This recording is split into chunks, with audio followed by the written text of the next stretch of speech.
There does seem to be a major acceptance of Obama as president, but deeper down there may be still the kind of resistance that we have seen historically among segments of the white electorate to African-American political candidates for statewide office. So Obama may be an exception that proves the rule of the difficulties that African-American politicians have had to gain white support.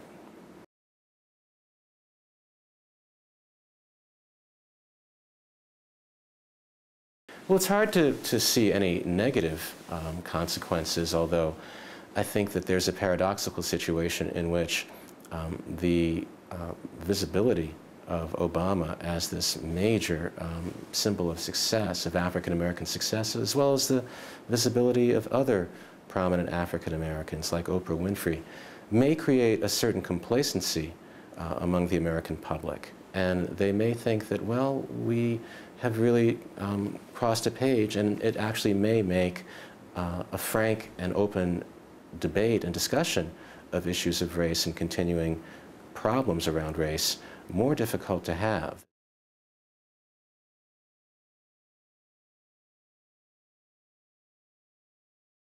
I think that there's a perception that African-American politicians may be too independent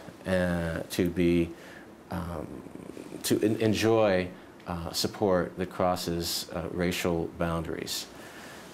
And even Colin Powell was held as suspect at certain moments. Before 9/11, Colin Powell, I think, was pursuing a foreign policy toward the Middle East that was not that different from the policy that Obama has talked about, of engagement, of discussion, of negotiation.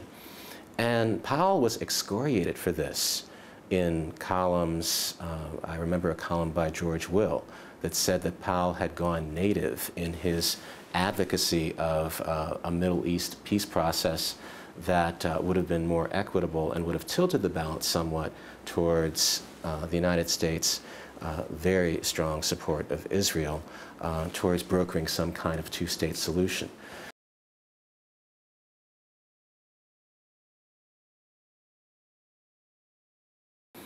It's interesting to note that when Democrats gain 90% of the African-American vote in national elections, and Obama gained 95% of the African-American vote in 2008, it's interesting to note that African-Americans still consist of only about 13% of the entire electorate. So 95% of 13% is pretty substantial, but obviously President Obama needed to gain support of other groups. And one of the fascinating things that we saw during the primary election was claims by the media that Obama could not gain the support of Hispanic voters, could not gain the support of white voters. And Obama proved all of those forecasts wrong.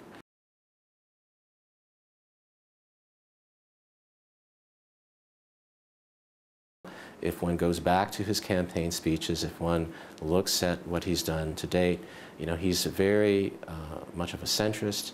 I think that he is certainly interested in advancing a national conversation and debate about the role of government, as he does on rare occasions. I wish he would do more to inform the electorate on these sorts of issues, and not seem to abandon the field to the Tea Partiers and the conservatives, who I think are, in many respects, not willing or able to have a serious discussion on the merits of the issue of the role of government.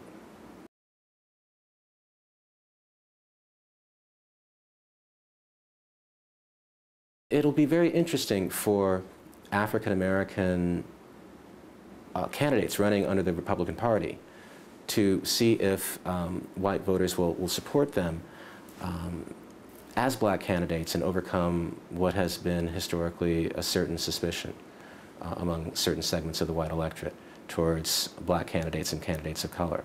I think it's going to be a real test for the Republican Party as well, to see if they can formulate an agenda, a political agenda that transcends an appeal to racial fears and anxieties that are clearly still present as a factor in American politics.